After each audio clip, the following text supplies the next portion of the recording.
इस सभा में बैठो।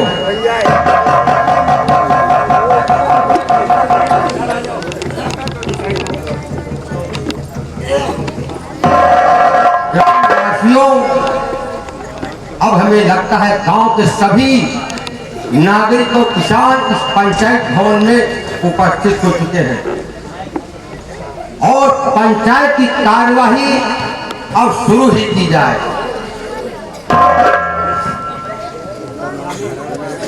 तो आप सभी ग्रामीणों का ये कथन है, इनकी बातें सुनेगा तुमने कि किशोरी नाम की ये जो महिला खड़ी है ये इधर खड़ी है। आज का जो विषय है इसी से संबंधित है। आप सभी ग्रामवासियों का कथन है कि किशोरी एक कलंकनी है, पूरा चारणी है और बेचारणी है और इसको इस गांव और समाज से बहिष्कार करना ही इस गांव और समाज के हित में है। यदि इसे बहिष्कार न किया गया तो इस गांव और समाज की बहुत सी बहन बेटियां इसी के चरित्र पर चलकर गांव और समाज को कलंकित कर सकती हैं। बोलो किशोरी, क्या तुम्हें इस संबंध में कुछ कहना चाहती हो? अगर कहना चाहती हो तो पंचायत की तरफ से तुम्हें आदेश दिया जाता है। मुखिया जी, मुझ पर यह मिथ्या दोष आरोप किया जा रहा है। मैं ईश्वर की सौगंध खाकर के कहती हूँ कि मैं गंगा जल की तरह पवित्र हूँ। मुखिया जी, क्या कहा? तू गंगा जल की तरह पवित्र है? अरे हो जुदा अपने मेरे परिवार से, कहाँ रातें गुजारना है शर्म, किसका अपराध माफी के काबिल नहीं, इतने दिन तक ये करती रही।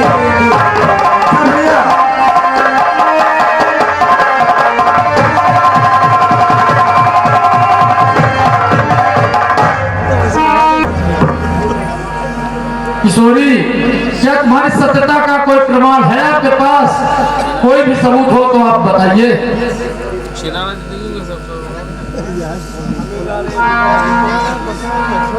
मुखिया जी, आप किशोरी, किसको लाऊं गवा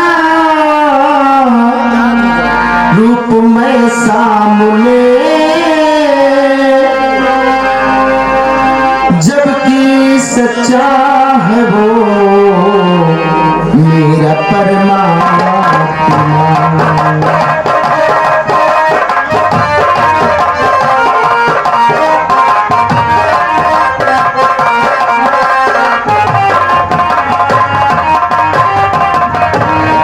इससे ज्यादा बयां क्या करूं मुखिया जी, इससे ज्यादा बयां क्या करूं मुखिया जी।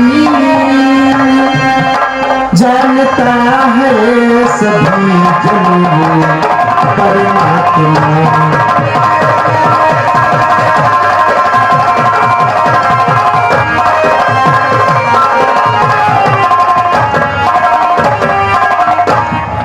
हाँ मुखिया जी, मैं निर्दोष हूँ। परमात्मा तो सब जानता है, परंतु बिना सबूत को हम नहीं मानते। मुखिया जी, हाँ बोलो। पंच परमेश्वर होते हैं, समाज की रीतियों को देखते हुए किशोरी को इसके किए की सजा जरूर मिलनी चाहिए।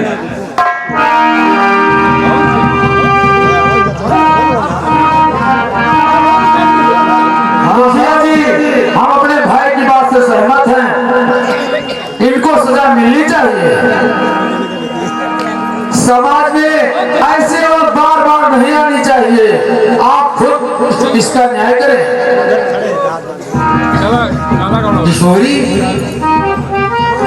पंचायत हमेशा गवाह और सबूतों को सुनकर ही निर्णय करती है और तुम्हारे पास तुम्हें बचाने के लिए कोई ना सबूत है और ना ही कोई गवाह। बता रहे हो जुर्म तुझ पर किशोरी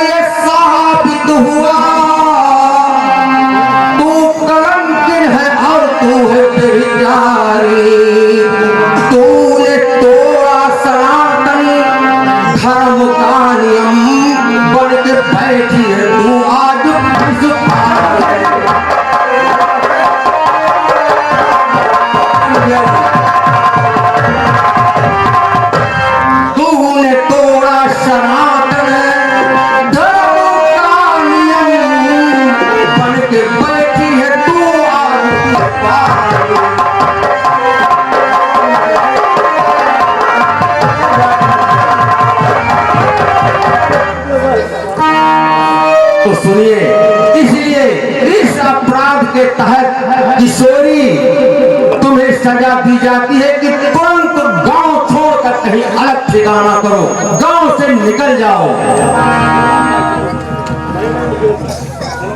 नहीं नहीं मुखिया जी, ऐसा जुल्म मत करो, अन्याय से मत करो, है मुनासिब नहीं देना ऐसी सजा।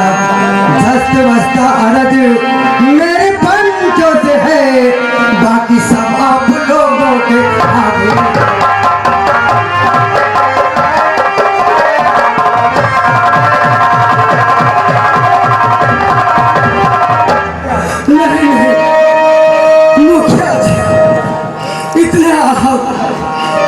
कोई और उपाय निकालो मुखिया, जो कि से बच जाए। भोलानाथ जी, माना कि किशोरी तुम्हारे अनुजाता की धर्म पत्नी है, इसलिए ये दुख तुम्हें होना स्वाभाविक है, हर व्यक्ति को हो सकता है। परंतु समाज की रीत और रिवाजों को देखकर पंचायत में खलन डालना तुम्हारे लिए मुनासिब नहीं है। पंचायत हमेशा गवाह और सबूतों पर अपना निर्णय देती है, और अगर किशोरी के हवाले में तुम्हें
जमींदार हो और मेरी एक सीख मानो, अपने भाई श्रीकांत और उसकी पत्नी से अलग जीवन निर्वाह करो।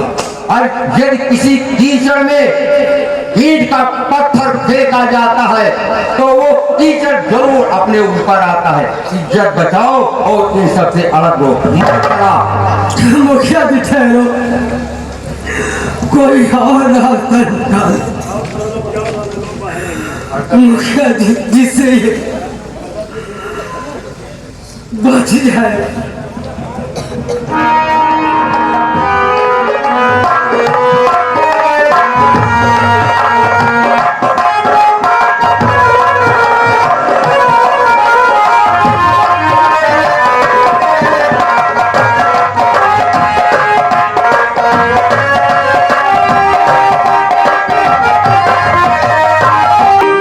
क्या बताएं, काफी वक्त गुजर गया है, भैया अभी तक वापस नहीं आए हैं। पता नहीं पंचायत ने किशोरी के बारे में कौन सा फैसला सुनाया होगा।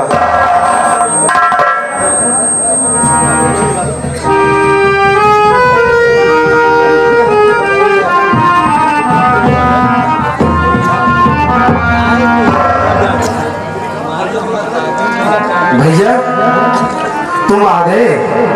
हाँ भैया श्रीकांत, कहो क्या समाचार लाए हो और किशोरी को साथ में नहीं लाए?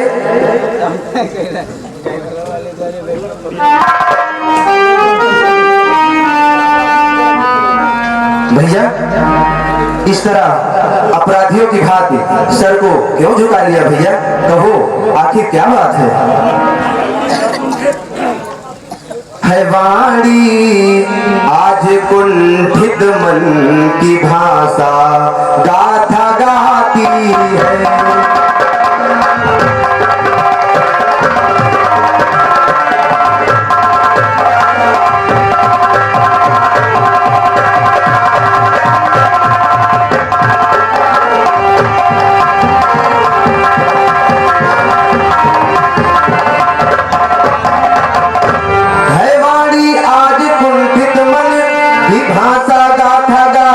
है। हृदय की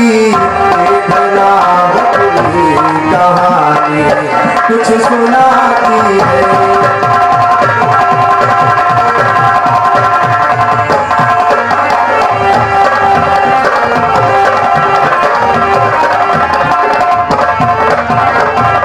ये चेहरे की उड़ी रंगत शुष्क लवनम सी है आंखें।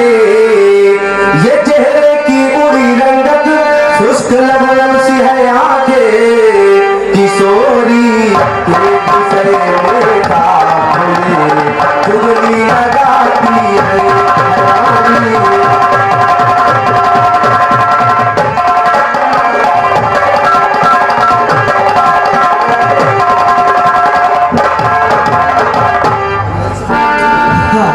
भैया हाँ भैया श्रीकांत, तो इस हद हृदय समाज ने मारी ऐसी मार,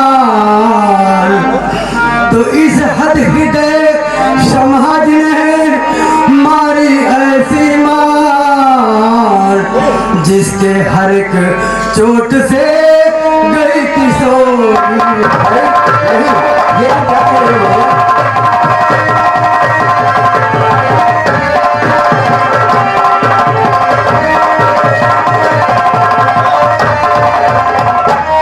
गई किशोरी हार रहना इस समाज को आया।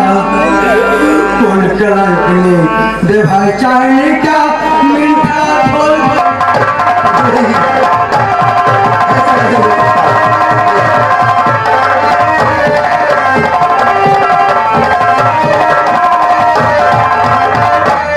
हाँ हाँ खाई करी बिनती दस जराना लाया। गांव छोड़ जाने को है उसको ऐलान नहीं, नहीं।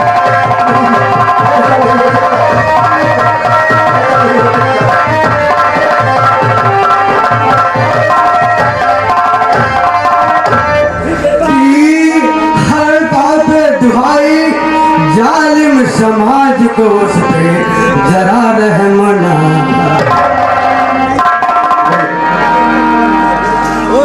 भैया किशोरी के साथ में इतना अत्याचार। सत्य सेवा सती सा धवी सीता की। सत्य सेवा सती सा धवी सीता की। मूर्ख मानव रचित एक कहानी है।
देखो इस धरती के बोझ से दबी हुई इस बालिका पर इस नारी पर दया करो।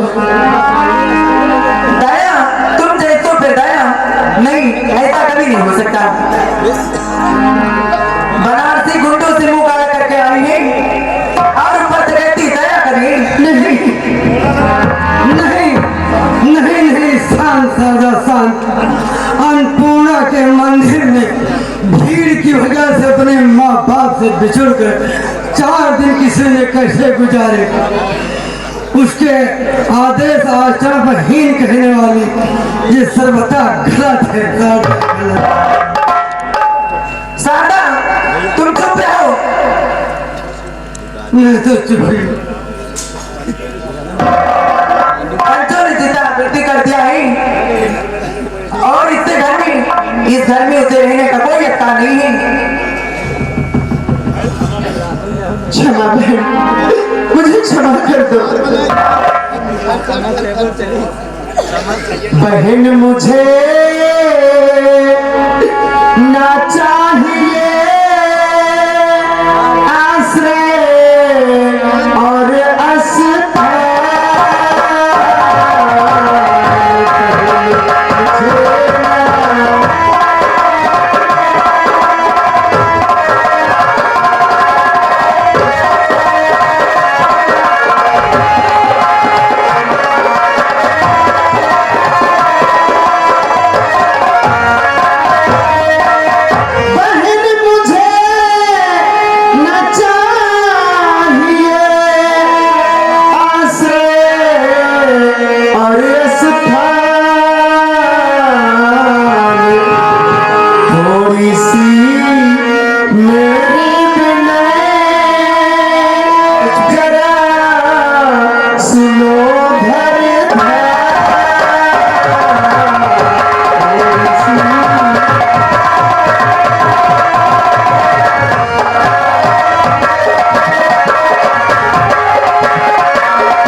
इस सहारे से लूंगी मैं जीवन बिता।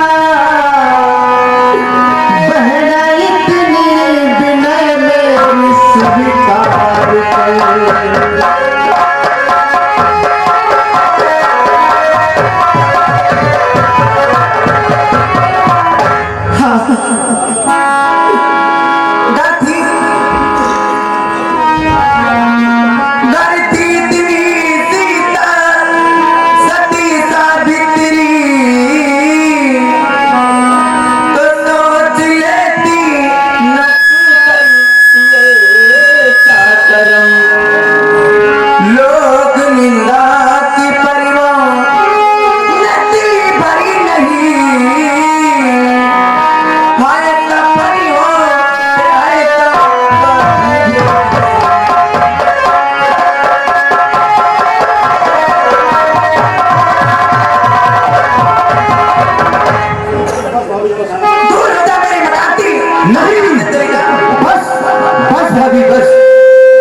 नहीं सुना जाता।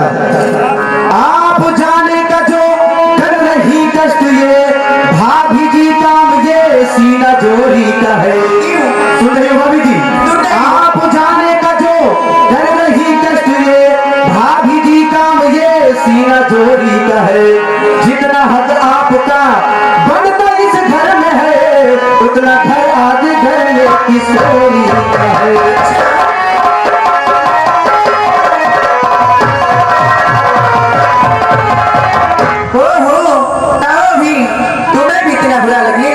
हाँ भाभी, क्यों नहीं? अगर पत्नी का प्रेम है तो घर का बंटवारा और अपनी पत्नी को लेकर अलग रहूं।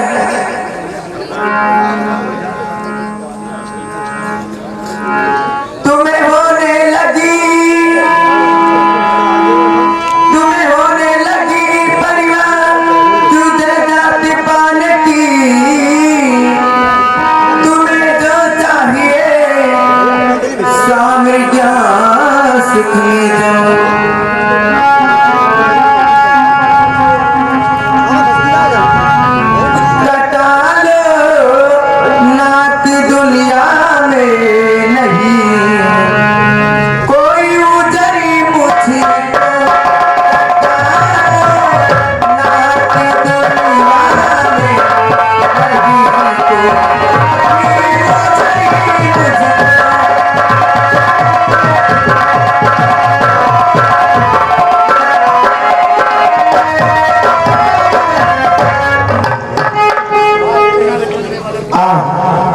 मेरे हृदय की वेदना को समझने वाला शायद इस संसार में अब कोई नहीं। प्यासे प्राणी को पानी की जगह पर विष की बूंदें पिलाई जा रही है। दया आती नहीं दिल में किसी के मेरे आंसू पर।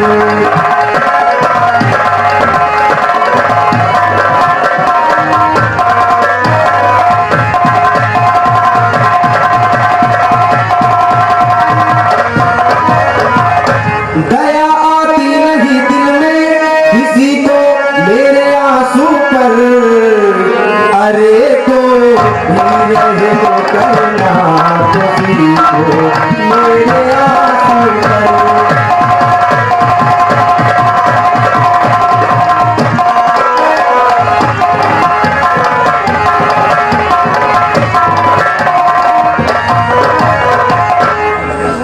जमाना संग दिल हो जाएगा इतना न सोचा था।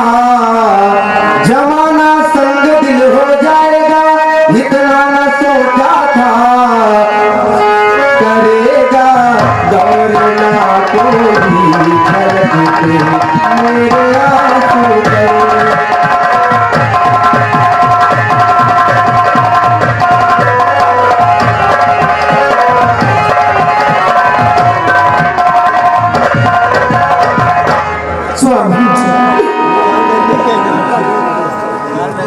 नौमीलाल भाई क्या मजा आ रहा प्राणनाथ, अपने हृदय की वेदना को संभालो स्वामी। मुझे आप मेरे हाल पर छोड़ दो। इतनी बड़ी दुनिया में मैं कहीं भी कैसे भी अपना जीवन बसर कर लूंगी। मेरा ख्याल छोड़ करके आप अपने देवता जैसे भैया भाभी के पास रहो और मुझे यहाँ से जाने दो। ठीक है, मैं जा रही हूँ।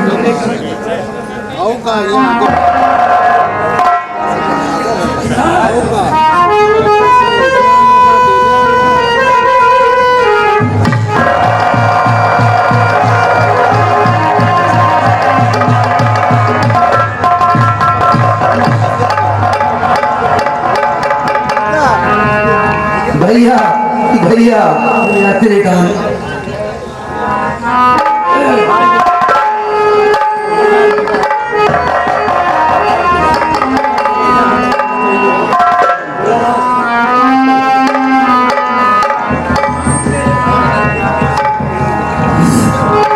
शांत मेरे भाई शांत। बीतते विधान को मिटाने वाला कोई नहीं, शायद भगवान को यही मंजूर था। चल मेरे भाई घर चल।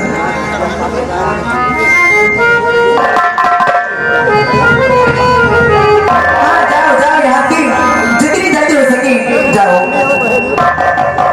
कल चमन था आज एक सेहरा हुआ। देखते ही देखते कल चमन था आज एक सेहरा हुआ। देखते